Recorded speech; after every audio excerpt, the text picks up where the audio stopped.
Hola a todos, ¿cómo están? Estamos en esta primera sesión de teletrabajo de manera online. Vamos a hablar hoy día de la antipoesía de Nicanor Parra.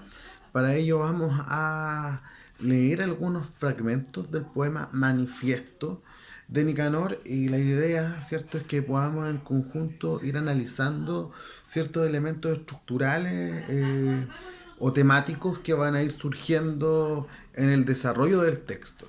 Ya, en primer lugar, hay que plantear que la palabra manifiesto establece como concepto la idea de recoger las características o rasgos centrales de una determinada corriente artística o literaria. Por tanto, un manifiesto, ¿cierto?, en términos concretos, refleja, ¿cierto?, las características o rasgos esenciales de una corriente artística, como puede ser el surrealismo, como puede ser el creacionismo, ¿no?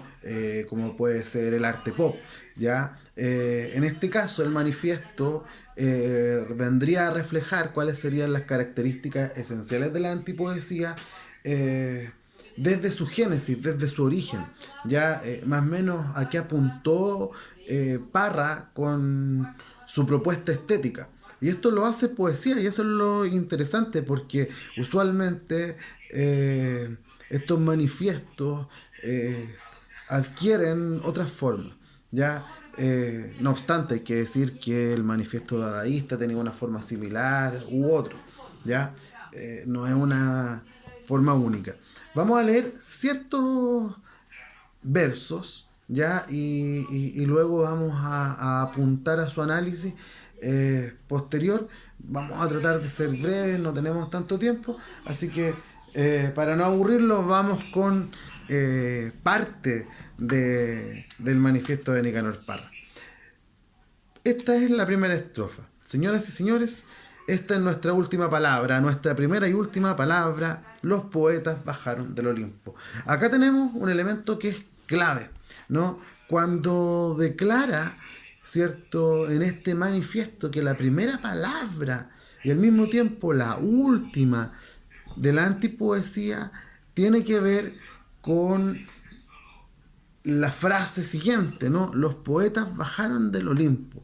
Aquí se establece, ¿cierto?, que el poeta ya no está en una esfera superior, ya como lo estaba, por ejemplo, Vicente Huidobro, ¿no?, quien proponía que a través del creacionismo como corriente estética, que el poeta era un pequeño dios que creaba en el poema un mundo nuevo. Por tanto, esta mirada, esta perspectiva cambia con la antipoesía, ¿no? El poeta ya no es un habitante del Olimpo, ya no habita en un espacio superior, sino que más bien, ¿cierto?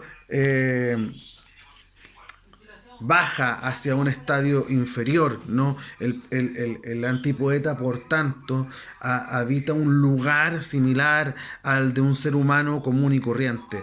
Ya no es el antipoeta, en este caso, un dios como lo era para Huidobro, por ejemplo, sino que más bien se constituye como un habitante del mundo común, de ese espacio en el que convivimos todos.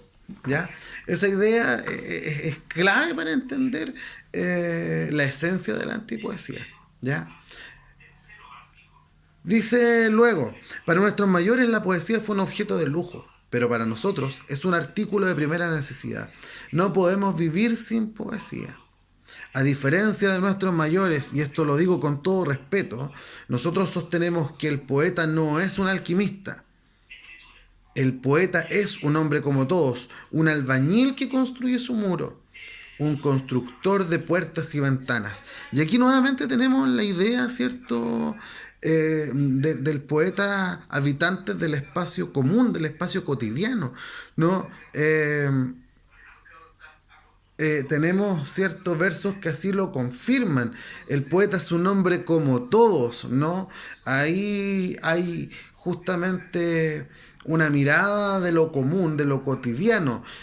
Un albañil, un carpintero, ¿cierto?, que construye puertas y ventanas. Por tanto, lo que tenemos en el poema nuevamente viene a representar, ¿cierto?, esa idea de expresar lo cotidiano, ¿cierto?, desde el lenguaje en, evidentemente, esta corriente estética, ¿ya? Dice, nosotros conversamos en el lenguaje de todos los días, no creemos en signos cabalísticos, ¿no? Hablar en el poema es muy interesante. Lo que hace Parra es llevar a la escritura el lenguaje hablado, el lenguaje de la conversación cotidiana, el lenguaje del señor de la feria, el casero, ¿cierto? Con su cliente cotidiano, ¿no? A lo mejor en el poema, efectivamente, una temática puede ser ese diálogo, ¿no? ¿Por qué subieron las papas? ¿Por qué están caras las lechugas? ¿Te fijáis? Entonces, por ahí apunta, ¿cierto?, el desarrollo también de lo antipoético, a recoger el contexto de lo cotidiano, el contexto de la vida misma, ¿cierto?, en este hábitat del que todos somos parte. Eso, en primera instancia, vamos a seguir profundizando en este tema en los videos posteriores.